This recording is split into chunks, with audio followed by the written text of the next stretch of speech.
I think Velos is perfect. And by perfect, I mean, well, perfectly mediocre. If I ranked Velos in the list of tier 8 DDs, I would put her right in the middle of the pack. I don't think she's as bad as some say, but I call her perfect because I don't think campaign ships should be so overpowered like Lucian that they change matchmaking, or so weak and pitiful like Z44 that they're just no fun to play and to buy for the campaign. Rather, the perfect campaign is one that is balanced. Those are the most fun ships to play, and those are the most fun ships to play against.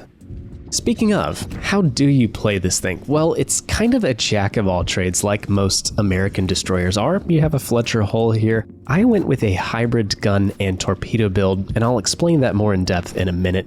What we get though is a 51-second torpedo reload and a 2.2-second gun reload. So not bad, not great, because you only have 4 guns. It's mediocre. I'm going to say that a lot in this video. I'm using Swirsky, of course, so I can have Observant Rage and Perceptive. It fits my playstyle, which is pretty aggressive, and I think this is a decent cap contesting destroyer. Now, worth pointing out, in the games I show you in the background, I did not have Billy Sims on this build, but I'm telling you now, you're probably going to want Billy Sims. You're already using Jerzy Swirsky, so you don't really need the double concealment build, although it does make it a saucy 5.2 kilometers, which is very scary for IJN torp boats, Yugamo, Shimakaze, things like that. They're barely going to outspot you, and you should be able to gun them down pretty easily. But still, your health pool is pretty low, so I would recommend Billy Sims. Well, the first thing that I would draw your attention to are the spawns. 2 things happened in this game to put me and another destroyer on a flank alone. 1, there's a CV in the game. 2, there is a triple battleship division on our team. And I'm not faulting those guys at all. I know a lot of players are like, don't ever do triple this, triple that. Do whatever you want. Play the game, have fun. Me and the boys, sometimes when we're memeing, we would, take out triple battleships. Hey, one time we even did triple Frieslands, and it was about the most fun that we ever had. So again, do what you want. It's a game. When I saw the triple battleships, though, I would be lying if I didn't say that this was already a loss, but we're going to do the best that we can. Me and a DD in the most lopsided spawn I've ever seen. We're going to be up against a BA Tirpitz, a destroyer, an unknown destroyer, and a cruiser that is about to pop up here. A Vallejo. Now, a Vallejo is very, very scary to this ship, to any destroyer, because of the sap main guns and a reload booster. It could easily wipe both of us off the map pretty quickly. Now here we're counting the torpedoes. An 8 spread, it means it's either a Z46 or it could be, yeah, Z46, and there he is. And he has us in his 4.4 kilometer sonar, so we're just going to go ahead and hit the gas here, and we're very lucky that Vallejo didn't have shots over this island or wasn't paying attention either way. That could have been an easy chunk of our health, which our health pool isn't very big, like we mentioned, 17,000. That is the second smallest at the tier, so very, very small HP pool, especially if you're not going to run Billy Sims, which I would highly recommend. Now, we have a Friesland with us, and he's going to move up and use his sonar here to keep both of these guys spotted, which is a mega Chad move. It means that our Schroeder and I can both farm the Tirpitz. Vallejo, he's got some stones, I tell you. He's coming right across the center of the cap. I'm assuming he'll try to turn out there in between those islands, so let's go ahead and drop torpedoes and see what happens. Also, big shout out to the Schroeder for coming over here from mid, because if he didn't, literally we would have no big guns here on this flank, and we would get overran, and that would have been the end of the game. So when you spawn and the match starts, those are things that you just have to look at. See who on your team is going to need help or where you should go, especially if you're in the middle. Vallejo looks like he's going to eat those torps, but let's go ahead and smoke up because we can farm the Tirpitz from right here. Yeah, those torps are looking pretty good because Vallejo hit the island. That is unfortunate, my dear friend. But yeah, it is what it is. Now, this smokescreen might be the first thing that you notice as Vallejo takes 2 torpedoes. This is an American smokescreen. It's almost 2 minutes. No, it's more than 2 minutes. And it's really the best smokescreens in the game. And this is on a pan-European destroyer where you're really used to not having any smoke screens. And you get 3 of them. So from a consumable perspective, this is pretty darn good. 3 opportunities to set a 2-minute smoke screen up is, again, pretty darn good. Now, I think we back up a little bit too far here. Yes, we do. And because of it, we are going to lose some HP. That was a classic tenderfoot mistake, but that is okay. We're getting some decent damage on the turpets here, and I do not know why he hasn't just backed up and left the area, but I'm not going to complain. The Z-46, I don't know. He might have sailed around, but we need to be very careful for torpedoes coming up this way. And then also there's another battleship over there in Atlantico that's moving into the cap that we need to be careful of. Atlantico, you can easily get these secondaries out to nearly 12 kilometers. I think I have mine 11.8. So yeah, if we get spotted, it's possible that those secondaries could be cycling. Let's go ahead and back up here, dodge these torpedoes, while we hold our fire so the turpets doesn't get any more damage on us, and then we can go back forward. So far, given the really unbalanced spawns, we're doing just fine, and we have 55 seconds of smoke left.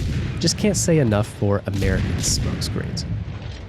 Friesland, I don't know if he needed to use his smoke there, but honestly, it's okay. He needs to farm some damage too, and if he helps me here, we can get the turpets off of this side of the map, and then maybe even move in, depending where the Z-46 is, because that is a very dangerous destroyer. So another great thing about the Velos, and I'm going to try to talk about the good parts of this ship. There are bad parts too, we'll talk about those, but the good parts. The ship is very, very fast. 38 knots. Look, if you run into an Allenham Sumner, Sumner's going to take your lunch money and then take your mom out to a nice steak dinner with the lunch money, and there's nothing you can do about it. But because you can go 38 knots, you can choose who you are fighting against. And more torpedoes coming in here. We have to be very careful. We don't want to be that guy. I have plenty of times before. But yeah, Velos is very fast, and you have an 8% speed booster, so you could easily get up to 41, 42 knots. And if you're using a speed flag, maybe even a little bit more. So that is one decent thing about this ship, is you can run from the destroyers that can kick your butt. And well, there are plenty of them because your gun DPM is in 7th place overall. And honestly, I think that is being generous, because I look at the 2 ships that you're pancaked in between. If you're in 7th place, the Kitakaze is in 6th place, and the Delny is in 8th place. But both of those ships have big advantages when it comes to dealing damage. The Kitakaze gets 30 millimeters of pin. Velos does not get that. You're going to be shattering all day, baby. And the Delny gets an 8% fire chance. So when it comes to farming big ships, capital ships, battleships, big cruisers, both of the ships around the Velos, other DDs, they have big advantages that the Velos just doesn't have. You're going to be pretty bad at farming out bigger ships. I was lucky the turpets just sat there and let me farm him out. But yeah, that is going to be one of the problems with this ship.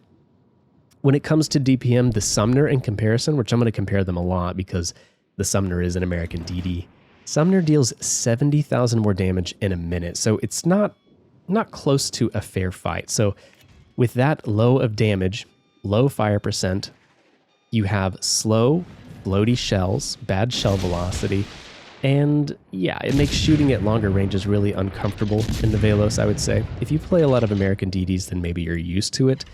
Keep in mind, the Fletcher in our game had its shell drag coefficient changed. That's some nerdy stuff. I don't know what they did. The shells fly faster on our tier 7 Tech Tree Fletcher. So Velos, they are going to feel pretty darn floaty. This is definitely not a damage farmer or a damage monster by any means. I think if you put every last drop into the guns, you could probably get it down to 1.9 seconds, which is fast, but again, with only 4 guns, it's just not amazing. Now, the good things about the guns, I would say, is the turret traverse is the fastest at tier 8. You can swing them around in, I don't know, like 3, 4, 5 seconds. It's very, very fast. And the gun angles are comfortable, I feel like. And the Parseval. I probably, if I were playing competitively, I would have went ahead and tried to sink the Atlantico there, but this Parseval is just too close and too juicy. So we're going to go ahead and launch our torpedoes at him. Now, unfortunately, he is already turning in, so we're going to miss out on the dev strike. And I think Parzival has decent secondaries, and I don't want to risk taking any more damage because this is a tied up match. So we're just going to go ahead and smoke and farm him out. Atlantico is very low health. It looks like he's cutting across D, so I do think that I can get him with my next torpedo salvo. And that is another decent thing about the Velos is the torpedoes reload super fast. The fastest at the tier, 60 seconds stock. And again, mine here, 51 seconds because we're using the torpedo module in slot 4.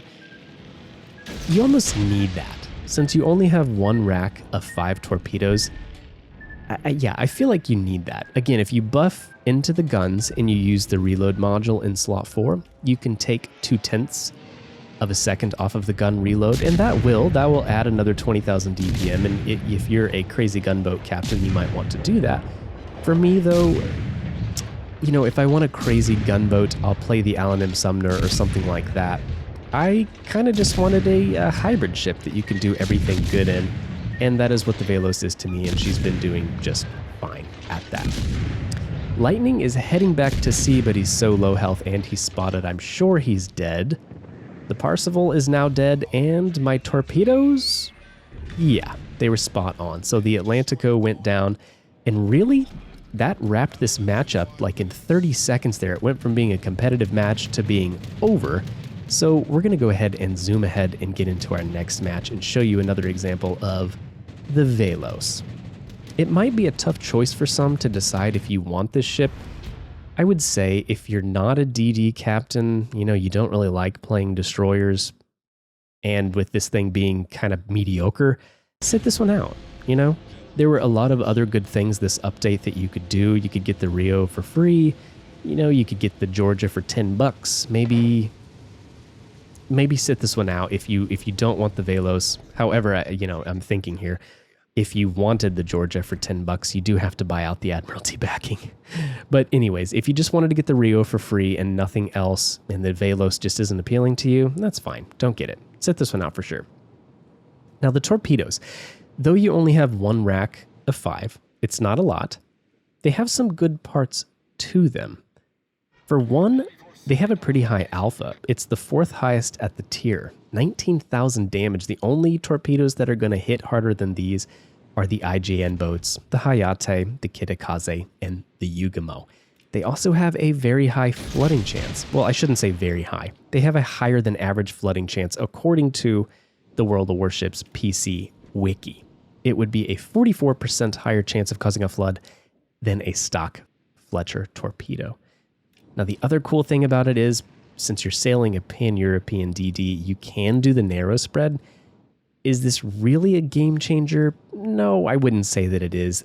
Where it's useful to me is if you have battleships, like you're on a map like this, and you have the Grosser Kurfürst over there that is just pushing in bow on, then you can put the narrow spread on and have more of a chance of getting more torpedo hits. So it's nice against bow tanking targets.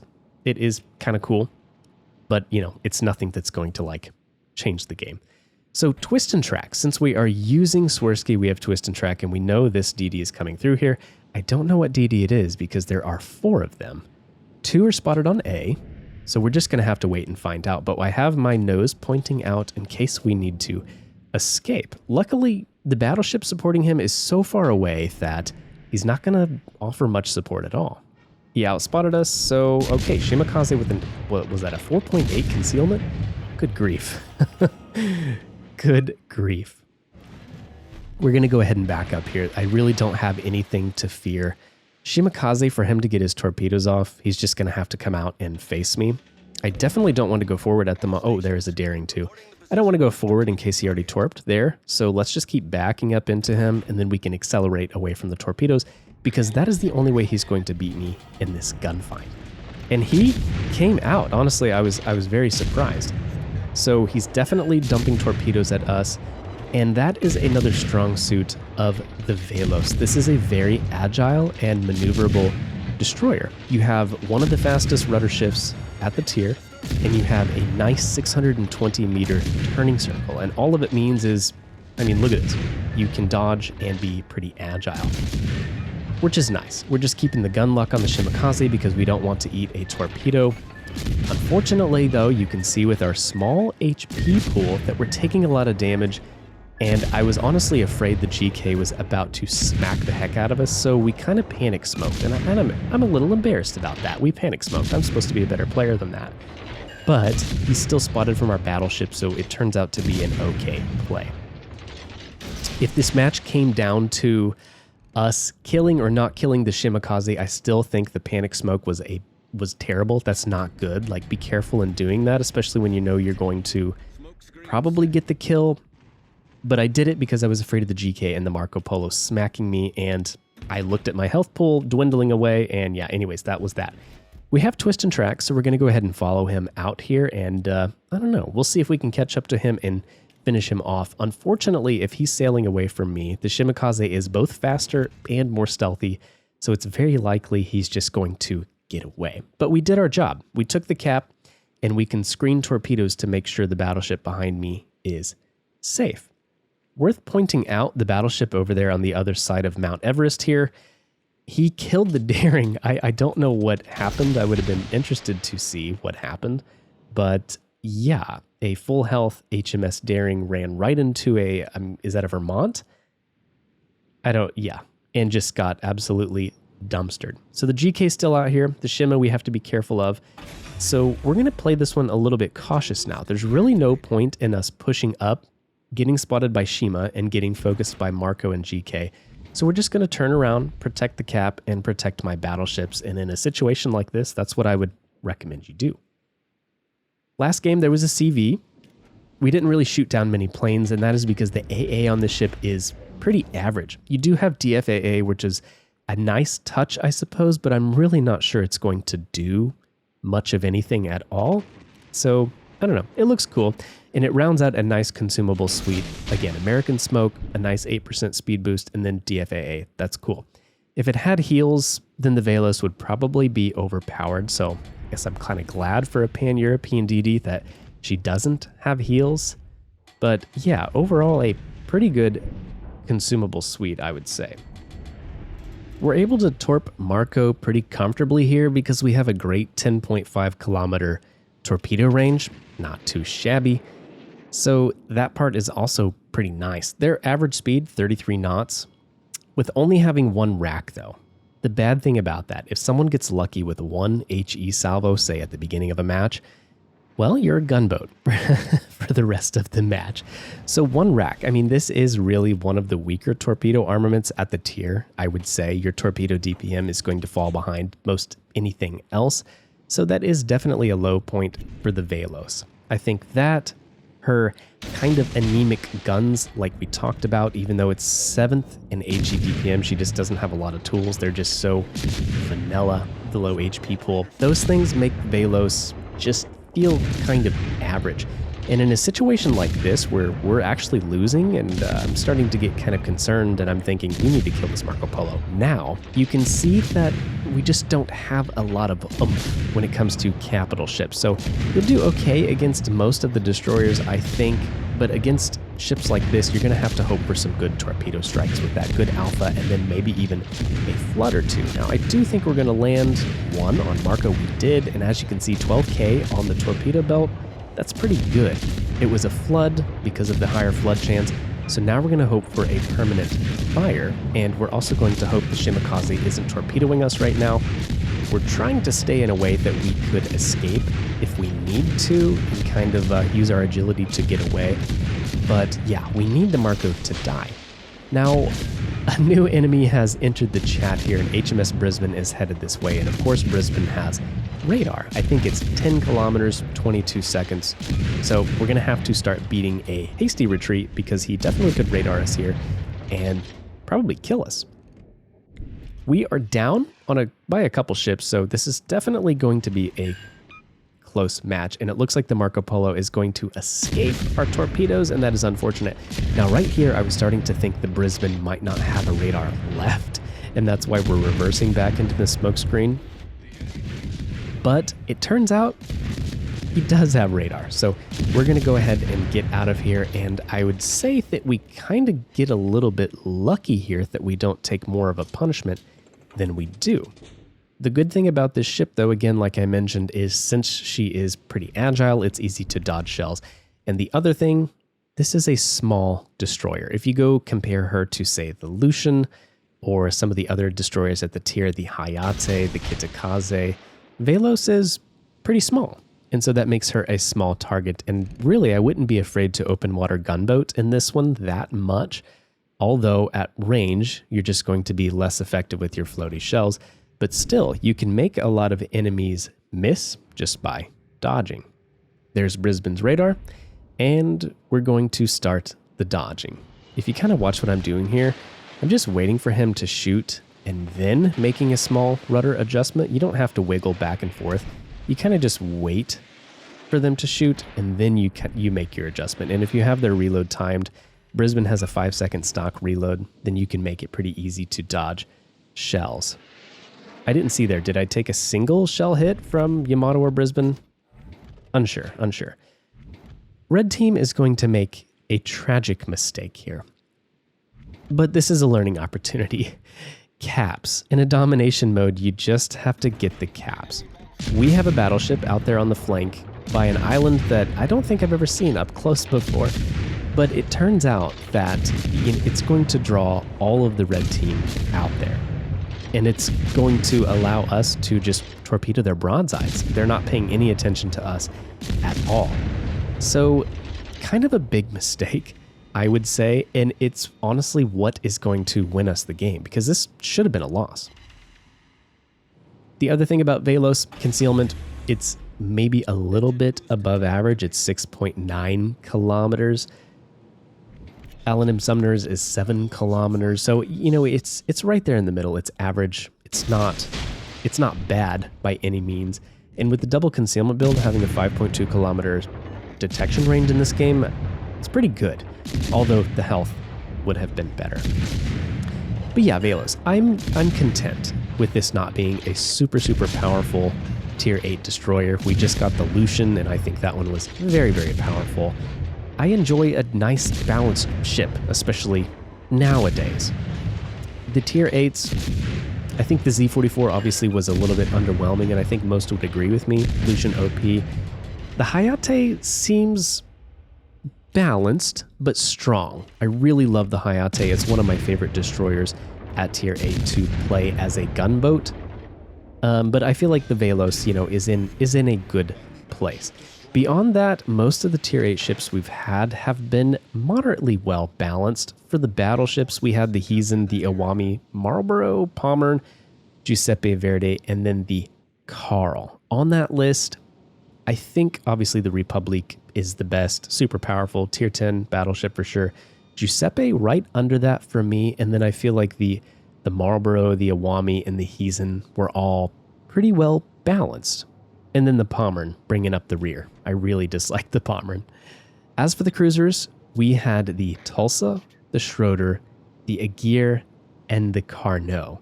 Schroeder and Aguirre, very balanced. I think they're very fun. Schroeder's guns are terrible, but the secondaries are honestly cracked. Some of the best secondaries fun you can have in this game. Tulsa, really mediocre. Did not enjoy the Tulsa much at all. And then Kronstadt, did I say Kronstadt? Kronstadt's honestly pretty goated. That is a super tanky cruiser with basically battleship guns. And then the Carnot is probably the worst tier 8 campaign ship that we've had, I suppose. But yeah, for the most part, I do feel like the campaigns have been fairly well balanced. All right, let's do some more dodging here against the Brisbane. Brisbane has such floaty shells. He got a good hit on us there, but it's not going to be enough, I tell ya. Let's throw some torpedoes down here, and honestly at this point we're just winning harder. The game's over. I think I'm just trying to pad my stats and get a little bit more damage, but we have definitely won. Even if the Brisbane rushed C at this point killed me and capped it, he can't kill our battleship, and our Z52, I believe it is already over there taking A. Overall though, I want to say I'm kind of enjoying the Velos. It's definitely not amazing. It's pretty vanilla. If you've played most of the destroyers in the game, this one isn't going to offer anything unique or spectacular. It just is a destroyer. And I don't know what else you would say about that. It's just pretty vanilla. Well, I don't know what the deal is with people not getting on caps, but the Brisbane still isn't going to come to the cap. So that's okay. We're just going to park behind this island and teach them a lesson in domination. If you don't get on a cap, you lose, and that's the end of the game. Anyways, I'm curious what you guys think about the Velos. Let me know down below in the comment section. I would love to hear from you. This is Derka signing off. Catch you in the next one. See ya.